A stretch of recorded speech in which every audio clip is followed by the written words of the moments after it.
Okay mga amigo, magandang araw sa inyong lahat. Welcome po sa aking YouTube channel, Avi by Mini Sounds. So ngayong araw mga amigo, magsa-sound test muli tayo sa aking bagong BBE Maximizer, no, na naka full setup. So 3-way connections so mga amigo. Ipapaliwanag ko sa inyo kung paano yung setup at connections. No, so ito yung gagamitin natin mga speaker. So yung ating RCF D15 4 sub,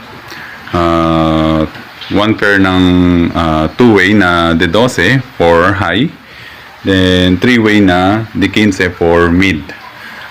So ito yung setup natin mga amigo. So flex ko lang pala yung bagong gawa ko na yung rack ko, no, ng amplifier. So nagkasya na siya mga amigo. Then so ito nag-iipon pa ako para makabili ako ng isa pang equalizer, yung 231 na 2RU. So sakto lang yan dito sa, kasi itong power controller ilalagay ko na yun sa likod. So yun lang mga amigo. Ngayon punta tayo sa likod mga amigo. Ay, bago pala yan mga amigo, yan po muna, no. Ipapaliwanag ko muna yung connections, yung setup. So from laptop, so gamit muna tayo ng laptop. Wala pa tayong apps ng DJ apps, no. Mag-YouTube muna tayo. Going to mixer, no, papuntang mixer. Then from mixer papuntang maximizer. So sa advice ni Idol Pops, Battle Papa Sound System, no, titingnan natin kung mas maganda yung output nung tunog kung from mixer going to maximizer, no. Then maximizer papuntang equalizer, equalizer papuntang crossover, then distribute to 3 amplifiers, no, para sa mid, sa low, mid, and high. Okay? So ito yung amps natin for high, ito yung for mid, then ito yung for low, si Ace LX20. Ngayon punta tayo sa connections sa likod. So i-review ko lang sa inyo mga amigo, no. So na-setup ko na to. So from out ng mixer going to BBE Maximizer, no. So input mga amigo, pasensya na po na setup ko, no. So medyo matagal kasi kung isa-isay natin, no. So going to BBE Maximizer input, then out ng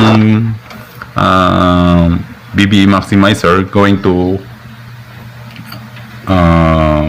equalizer, no. Channel 1 and channel 2 going to input ng equalizer. Yan. So ito yung mga amigo, dalawa. Then out naman, ito tinuturo ko, out ng equalizer going to in ng crossover.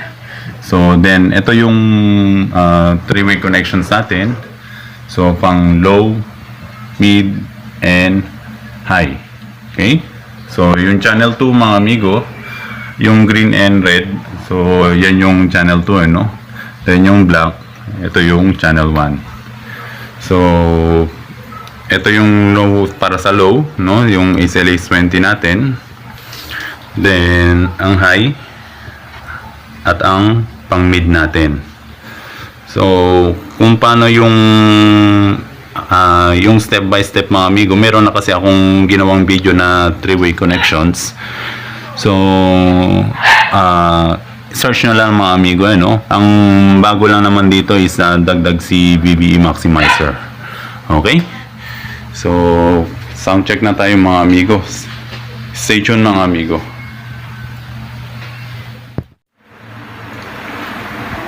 Okay mga amigo, so simulan na tayo ng sound check. So check muna natin yung mga volume, no. Si Ace LX20 naka stereo to, so naka 12 o'clock, no. Si for mid, no, AB802BT naka 10 o'clock.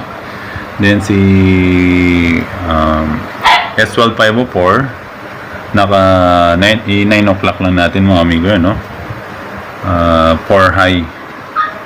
So yan, testing na natin. So muli, shoutout kay Boss Lodi, DJ Christian Naive. Permission to you, sir. Play natin. Yan. Tapos ang volume natin sa 0. So dalawang channel lang ginamit natin mga amigo, no? So taas natin. Yan. So 30 dito mga amigo.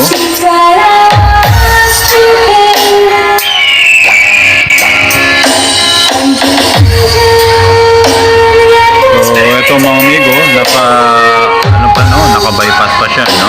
So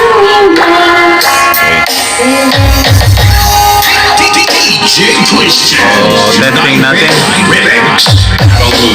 Lagay natin sa gold clock yung bass, no? Low contour. Then yung process nasa 10 o'clock. Engage natin mga amigo. Wow. Mas lumakas. Ganda ng bass mga amigo.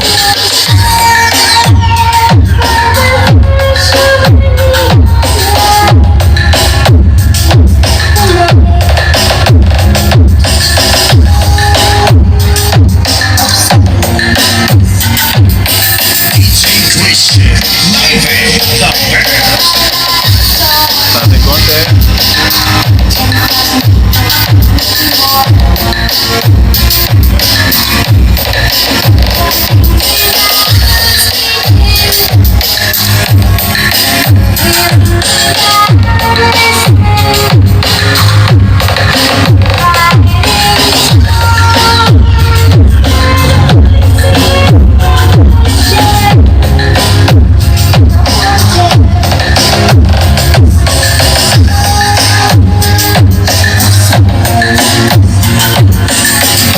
Pakinggan nyo mga amigo, ha. Bypass natin ulit. Ganyan ba yung tunog?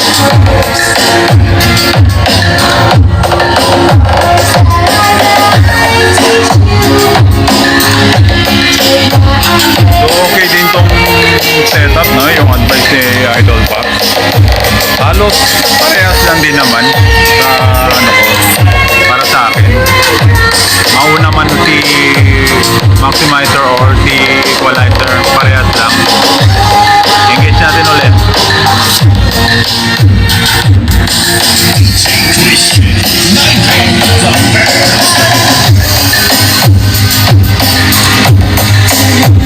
So mas 2 minutes yung ano, no? Mas ano yung balancing.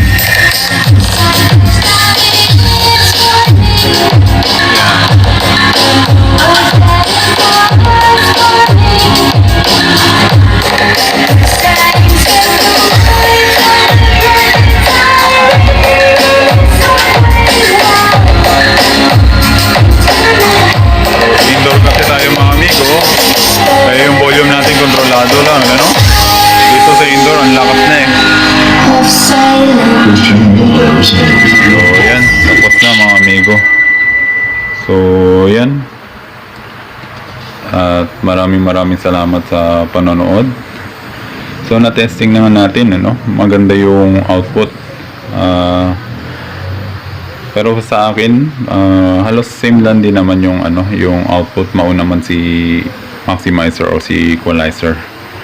So yan mga amigo, hanggang dito na lang po yung aking video. Maraming salamat po.